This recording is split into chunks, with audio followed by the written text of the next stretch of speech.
భూభారతి రైతుల జీవితాలు అధోగతి. ఇప్పుడు ఏమవుతుందంటే పరిస్థితి, ధరణి పేరుతో విపరీతంగా అన్యక్రాంతం అయిపోయినాయి భూములు. అందరికీ తెలిసిన విషయమే. దాదాపుగా 25 లక్షల ఎకరాలు అన్యక్రాంతం అయిపోయింది ధరణి పేరుతో. వీళ్ళు ఏం చెప్పారు కాంగ్రెస్ పార్టీ వాళ్ళు, మేము భూభారతి తీసుకొస్తాం, ధరణిని బంగాళాఖాతంలో కలిపేస్తాం, అసలు దీని ద్వారా నష్టపోయిన వాళ్ళందరికీ మేము గుర్తించి వాళ్ళ భూములు వాళ్ళకి తిరిగి వచ్చేలా చర్యలు చేపడతామని రకరకాల కబుర్లు చెప్పారు. దాదాపుగా 2 సంవత్సరాలు అయిపోయింది. అందులో ఒక 1 ఇయర్ అవుతుంది భూభారతి తీసుకొచ్చి. దాదాపుగా ఇంతవరకు భూభారతి వల్ల ఒక్కళ్ళకి కూడా న్యాయం జరిగింది లేదు. పైపెచ్చి ఇంకా అన్యాయం జరుగుతున్న వాళ్ళు, ఇంకా నష్టపోతున్న వాళ్ళు కనపడుతున్నారు. ఇక్కడ ఇది అలాంటికి సంబంధించింది ఇదొక కథనం చూద్దాం మనం. పట్టా చేసేసి ప్రభుత్వం వెంటనే తహసీల్దార్, అవసరానికి అమ్ముకోకుండా కొత్త చట్టం అడ్డంకి. గతంలో అదే భూమికి 2 సార్లు రిజిస్ట్రేషన్, స్లాట్ బుక్ చేసిన తర్వాత నిరాకరించిన తహసీల్దార్, కలెక్టర్ వద్ద తేల్చుకోవాలి చేతులు ఎత్తేసిన ఎంఆర్ఓ. గతంలో డాక్యుమెంట్ ఆధారంగా రిజిస్ట్రేషన్ చేశాం. భూభారతి విచారం ప్రకారం భూభారతి జీవో ప్రకారం విచారిస్తే పోరం బొగ్గా తేలింది.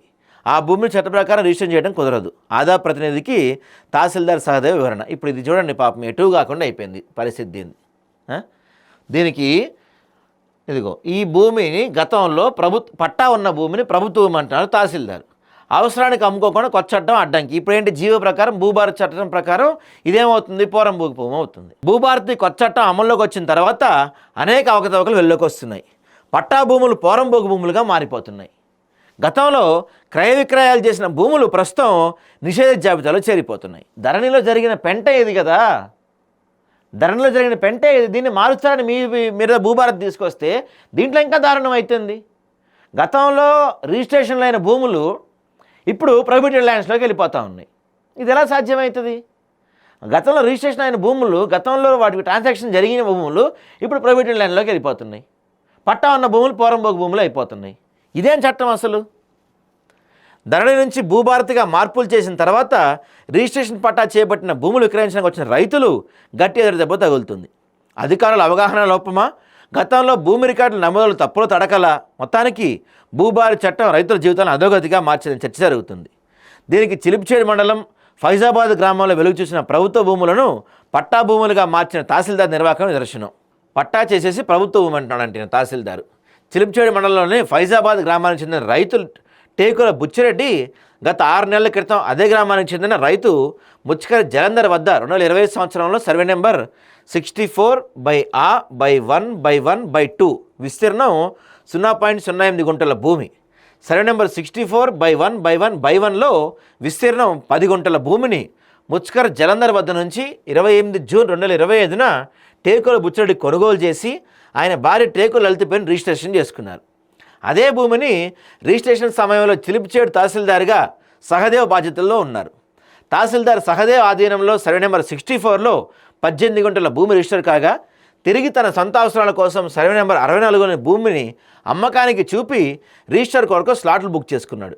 అయితే అదే తహసీల్దార్ సహదేవ్ ప్రస్తుతం సర్వే నెంబర్ 64/1/1/1/2 సర్వే నెంబర్ 64/1/1/1లో గల భూములు ప్రభుత్వ పోరంబోకు భూములను తిరస్కరిస్తానని తాను ప్రభుత్వ పోరంబోకు భూములను రిజిస్టర్ చేయాలని తహసీల్దార్ సహదేవ్ చెప్తున్నారు.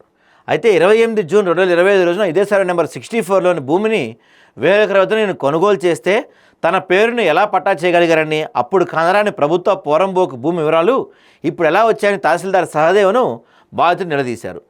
ప్రభుత్వ ఉన్నతాధికారులు గమనించి చిలిపితాడు తహసీల్దార్ సహదేవ్పై తక్షణమే చర్యలు తీసుకొని తన అమ్మకానికి చూపిన భూమి రిజిస్టర్ అయ్యే విధంగా చూడాలని బాధితుడు బుచ్చిరెడ్డి చెప్తున్నాడు. నేనేం చెప్తున్నారు, మన తహసీల్దార్ సహదేవ్ గారు ఏం చెప్తున్నారంటే, రాష్ట్ర ప్రభుత్వం తీసుకొచ్చిన భూభారతి చట్టం 2025లోని జీవో నెంబర్ 39 ప్రకారం తన భూములు క్రయ విక్రయాలకు రిజిస్టర్ చేయగలుగుతున్నారని చెప్పారు. ప్రభుత్వం తీసుకొచ్చిన జీవోలను కాదని తాను కొత్తగా జీవోలను సృష్టించి భూములు రిజిస్టర్ చేయలేనని ఆయన అన్నారు.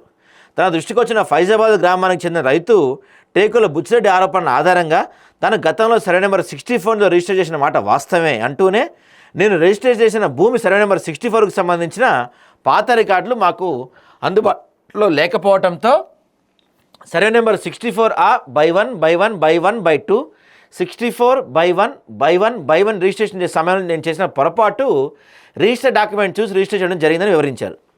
ఆ తర్వాత గమనించి నేను పై అధికారులకు సర్వే నెంబర్ 64కు సంబంధించిన రికార్డులు మాకు ఇవ్వాలని ఆర్డీఓకు లేఖ రాయగా, ఆర్డీఓ ఆదేశానుసారం మేరకు ఉమ్మడి కౌడిపల్లి తహసీల్దార్ కార్యాలయం నుంచి ఫైజాబాద్ గ్రామానికి సంబంధించిన 1955 నుంచి 1958 చెస్సాల్లో సర్వే నెంబర్ 64 ప్రభుత్వ పోరంబోకు భూమి అన్ని రికార్డులు నమోదైనందున, అలాగే ప్రస్తుత ప్రభుత్వ భూమి తీసుకొచ్చిన భూభార చట్టం 2025 ప్రకారం జియో నెంబర్ 39 అనుసరిస్తూ ప్రభుత్వ ఆదేశాల మేరకు మేము ప్రభుత్వ భూమి, పోరంబోకు అసైన్ భూమి, అలాగే ప్రస్తుత ప్రభుత్వ సూచనల మేరకు ఇనాం భూములకు ప్రభుత్వం సర్టిఫికేట్తో కూడినటువంటి భూములకు మాత్రమే తాను ప్రస్తుతం రిజిస్ట్రేషన్ చేస్తున్నానని, ముఖ్యంగా ప్రస్తుతం ప్రభుత్వం తీసుకొచ్చిన జియో నెంబర్ 39 భూభారతి 2025 చట్టం ప్రకారమే రిజిస్ట్రేషన్ కొనసాగిస్తున్నట్టు, లేని ఎడల ఎక్కడైనా తప్పిదాలు జరిగి ఉంటే ఉన్నతాధికారుల దృష్టికి తీసుకెళ్లి సరిచేస్తామని చెప్పారు. ఇప్పటికైనా మనలో రైతులు గమనించి భూములు క్రయ విక్రయాలు చేసుకునే ముందు ప్రభుత్వ, పోరంబోకు, అసైన్ భూములను గుర్తించి క్రయ విక్రయాలు చేసుకోవాలని రైతులకు తమ ద్వారా చిన్న విన్నపం చేస్తున్నామని ఆయన కోరారంట. మరి జరిగిపోయిన తర్వాత ఇప్పుడు చెప్తున్నారు ఆయన.